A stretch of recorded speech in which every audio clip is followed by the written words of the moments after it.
Hello, everyone. My name is William Lane, and I am a senior at the University of Michigan in Ann Arbor. Over the last couple of years, there has been an increase in a variety of sexually transmitted disease amongst American citizens. I'm here to prove to everyone that sexual education courses should be required at each and every school in the United States. Being a student at the University of Michigan, I know quite a few individuals that have contracted a form of a sexually transmitted disease. However, I noticed that all of these individuals share one thing in common. None of them received a proper sexual education course in high school.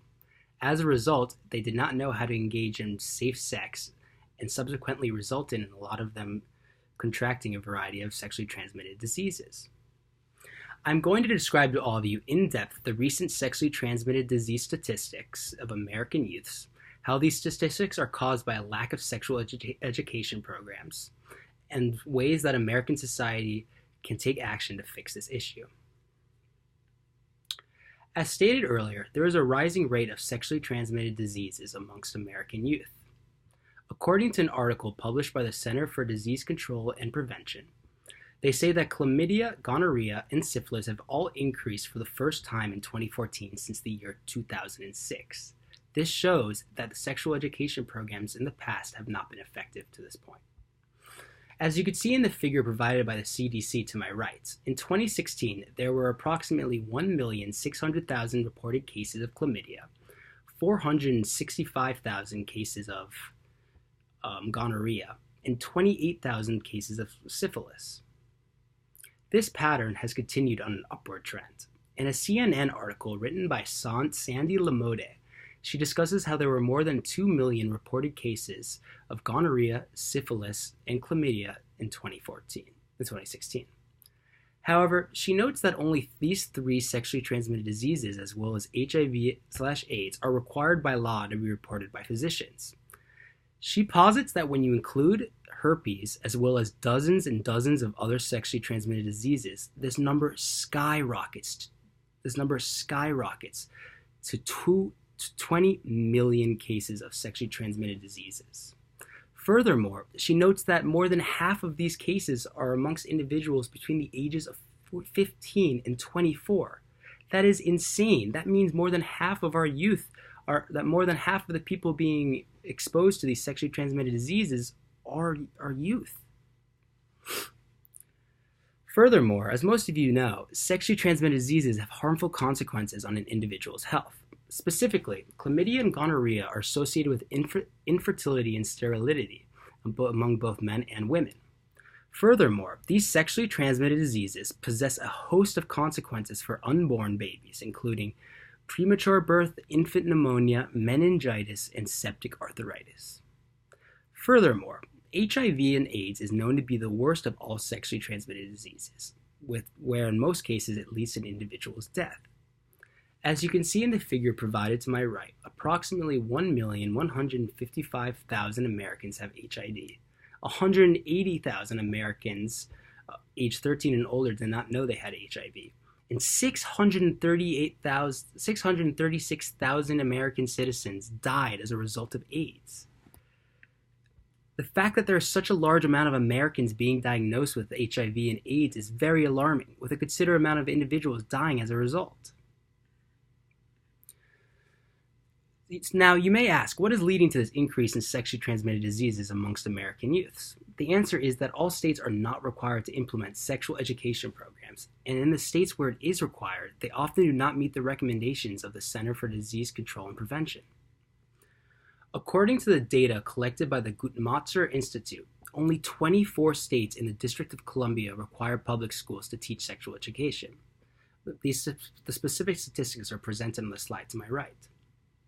Furthermore, a study conducted by the same institute found that fewer teens are now being exposed to important and timely information about sexual education than those in the past. This indicates that we are currently failing in terms of educating our youth about safe sex, because in the past, teens were more educated about it and thus engaged in less risky sexual behaviors.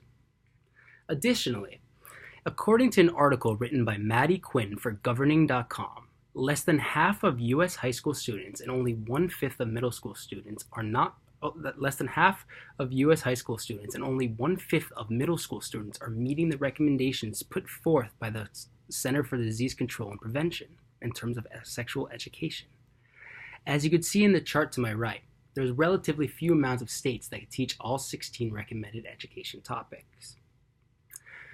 Now, in terms of how to stop this alarming rate of sexually transmitted diseases amongst American youth, the solution is simple. Make sexual education be required in each and every high school across the United States.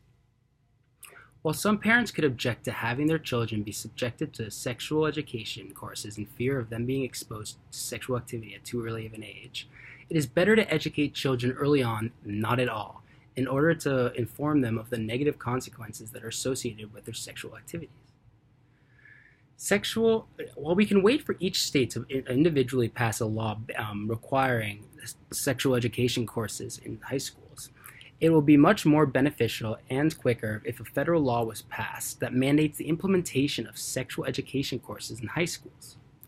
Furthermore, these schools must be required to teach all 16 of the CDC recommendations to ensure that they have sufficient knowledge about the topic.